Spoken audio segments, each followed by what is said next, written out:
जिस उम्र की वहां लोग हैं, उन पता नहीं उन्होंने देखा कि नहीं देखा। आप इस पर कोई टिप्पणी करें तो बेहतर होगा। ये आप क्या है?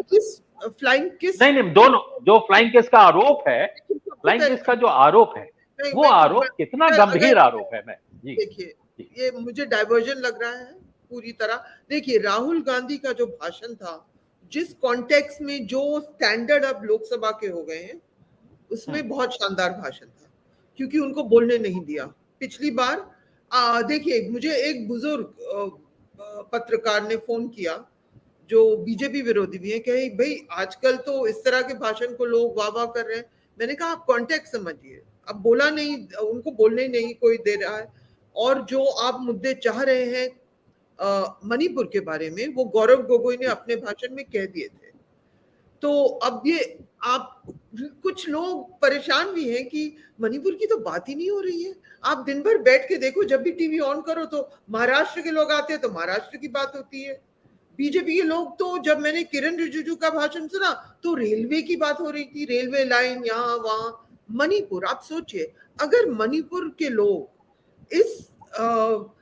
यहाँ के लोग, अगर उनका इंटरनेट चल रहा है, अगर उनके टीवी कनेक्शंस कहीं चल रहे हैं और वो देख रहे हैं, इधर उधर की बातें हो रही हैं। हाँ, ये जो हमारा जो पार्लियामेंट्री ट्रेडिशन था, अभी हाल में ही मैंने एक अटल बिहारी वाजपेयी की भी एक बायोग्राफी पढ़ी, वो 1977 पे खत्म होती है, जनसंघ के दौरान। वो भी तैयारी करके जाते थे भाई, मुद्दों पे बात करने के लिए। तो मैं कह रही हूँ, तो उस नजरिए से हम देखें तो ये बहुत ही डिसअपॉइंटिंग पूरा ये डिबेट चल रहा है। दोनों तरफ, सब तरफ से बीजेपी तो कोई भी जवाब नहीं देना चाह रहा। उसका जवाब तो यही है कि मोदी जी बहुत पॉपुलर हैं, आप लोग करप्ट हैं, आप लोग इंडिया में बहुत सारे कॉन्ट्रडिक्शंस हैं, आप लोग डेस्परेट हैं, वाह वाह मोदी जी, यही है। और उस बीच में स्मृति ईरानी ने ये भी कह दिया, आप सुनिए, आप ये गजब की बात ये भी कह दी कि इंडिया डेफिकेशन फ्री है। हमारे मोहल्ले में निकलिए, शहर में डेफिकेशन फ्री उन्होंने डिक्लेयर कर दिया। हमने देखा जब कणी मोनी ने इस पे जवाब देने की कोशिश की, उनको बोलने नहीं दिया और फिर टीवी का कनेक्शन खत्म हो गया। तो जब भी मैंने देखा, महाराष्ट्र का मैंने देखा, महाराष्ट्र की तो महाराष्ट्र की बात होने लगी, वो एकनाथ शिंदे के लड़के शायद आके क्या क्या। मणिपुर की बात कहाँ हुई है? सरकार ने, मुझे बता दीजिए, कोई सोल्यूशन दिया है, कोई रास्ता बताया कि इस रास्ते में हम चलेंगे? कुछ जवाब आए हैं उन लोगों के लिए? कुछ नहीं। इस कॉन्टेक्स्ट में जो राहुल गांधी के साथ हाल में हुआ है, अब सितंबर 7 आने वाला है, एक साल गुजर गया है जब उन्होंने भारत जोड़ो यात्रा शुरू की।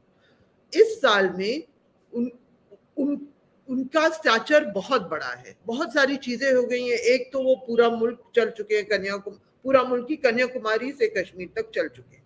दूसरी बात, उनको जेल भेजने की कोशिश की, उनको सांसद से निकालने की साजिश हुई, पूरी कोशिश हुई, उनको अपना घर छोड़ना पड़ा। और वो सब शुरू हुआ जब उन्होंने संसद में बजट सेशन के दौरान अडानी जी की बात की।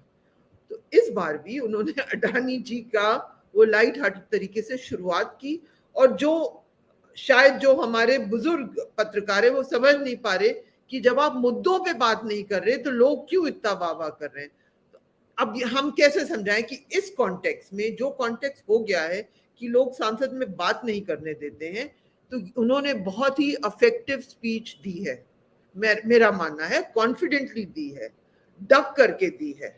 लेकिन ये कहना कि जो हमारा पार्लियामेंट्री ट्रेडिशन होता था, जो जवाहरलाल इस तरफ से कहते थे और अटल बिहारी का नाम ले वो उस तरफ से कहते थे, वो सब तो गया, वो दौर गया। जो हमने सुना, गौरव गोगोई ने कुछ मुद्दे उठाए शुरू में, उसकी स्पीच, हालांकि जब वो शुरू हुआ तो मैंने कहा यार ये तो बोरिंग स्टाइल में बोल रहा है, लेकिन उन्होंने पॉइंटेड पॉइंट्स किए, उनकी स्पीच अच्छी थी। उसके बाद जो कनिमोझी की भी आज स्पीच अच्छी थी, कनिमोझी की भी कनिमोझी का अच्छी थी, फिर उनको डाइवर्ट कर दिया। उन्होंने सारे डेटा की बात शुरू की, डेफिकेशन फ्री बताया। आप सोचिए, वो भी अच्छी बातें कर रही थी। तो जो जब बीच बीच में मैंने देखा, तो ये मेरी सोच ये है कि भाई हमारे पार्लियामेंट्री ट्रेडिशन क्या करेंगे। लेकिन जो हालात हुए हैं, जो राहुल गांधी के साथ करने की कोशिश है, उन्होंने बहुत इफेक्टिव बात कही, सीधी बात ये कह दी, इमोशनल बात है, और ये भी कहा कि मैं दिमाग से नहीं दिल से बोल रहा हूँ कि आप भारत माता को आपने उसका कत्ल किया। और ये भी कहा कि आप हर जगह आग जलाने की, आप पेट्रोल छिड़क रहे हो, है ना, ये भी उन्होंने कहा। और सबसे, और क्योंकि फ्रेजेस लोगों को याद रहते हैं, जब लोगों ने जैसे फोन वोन मित्रों के आए जो पत्रकार कहे कि वाह वाह ये ये मेघनाथ और जे की अडानी और इनका अमित शाह क्या जो उन्होंने कंपैरिजन कर दिया रावण के मित्र, तो वो इफेक्टिव है, लोगों को वो चीजें याद आती हैं। हाँ, लेकिन ये मेरी सोच है पूरी बात। मुझे ये फ्लाइंग किस के बारे में कुछ नहीं पता, मैंने ना तो देखा। अच्छा। तो मुझे अभी विश्वास है, क्योंकि जिस तरह की झूठ उस साइड से आया कि इंडिया डेफिकेशन फ्री हो गया, ये आप सोचिए, जबरदस्त झूठ है ये, और इतनी इजीली लोग बोलते हैं इस तरह का झूठ। तो जी नहीं, आप नहीं, हेमा मालिनी ने भी कहा कि हमने नहीं देखा। अब ये बात अलग है कि हेमा मालिनी ने नहीं देखा, लेकिन तमाम लोगों ने देख लिया। खैर उससे बात है। डॉक्टर सुनील, अब मैं आपके पास आऊंगा मणिपुर की घटना को लेकर। नहीं, और लेकिन जो हेमा संसद मालिनी ने साइन किए हैं, उसमें साइन किए। हाँ, तो देखा नहीं और साइन कर दिए, ये और भी अद्भुत बात है। मैं तो उनके जो टिप्पणी आई है मैं देख रहा था कि